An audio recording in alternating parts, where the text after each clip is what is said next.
मेरे घर आ जाओ। चौथा, खतरे के समय पड़ोसियों से मदद मत मांगना। चौथा, लाल कपड़े पहने पड़ोसी पर भरोसा किया जा सकता है। भाई और नोटबुक के दो बिल्कुल अलग नियम मेरे दिमाग में घूम रहे थे। मैं पड़ोसी के दरवाजे के करीब पहुंचता जा रहा था, तभी अंकल लिन के पीछे से आंटी लिन का सिर बाहर निकला।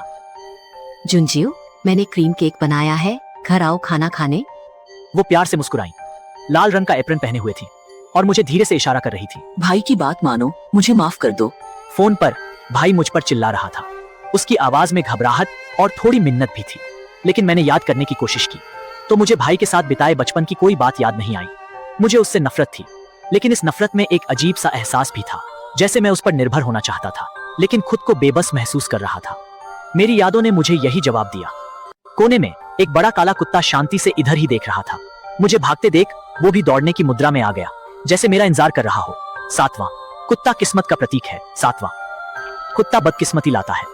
मैं उस काले कुत्ते को देख रहा था। मुझे लगा कि मैंने उसे पहले भी कहीं देखा है, लेकिन याद नहीं आ रहा था। फोन पर भाई ने कॉल काट दी थी और सिर्फ बीप की आवाज आ रही थी। मैं अंकल और आंटी लीन के और करीब पहुंच गया। एक पल के लिए मुझे लगा कि अंकल लीन का हाथ मेरी बांह पकड़ने ही वाला है। मैंने गहरी सांस ली।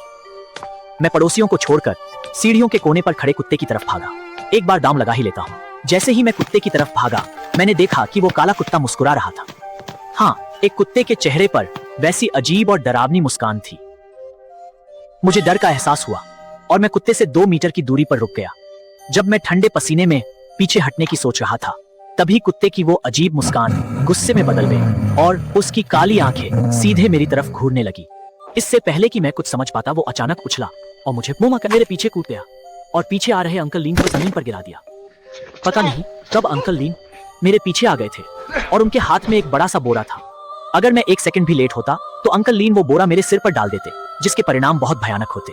कुत्ते ने उन्हें गिराने के बाद ज्यादा वक्त नहीं गवाया और आगे दौड़कर रास्ता दिखाने लगा। मैं उसके पीछे भागने लगा।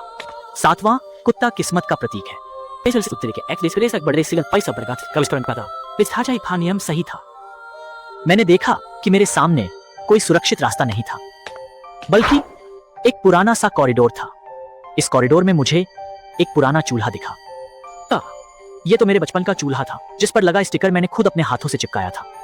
उस समय माँ के पास ज्यादा पैसे नहीं थे। हम तीनों एक पुराने से घर में रहते थे और खाना भी बाहर के कॉमन किचन में बनाना पड़ता था। लेकिन वो समय मेरी जिंदगी का सबसे खुशनुमा समय था। ये सोचते ही मैं थोड़ा खो गया। मुझे क्यों लगा कि वो समय सबसे खुशनुमा था।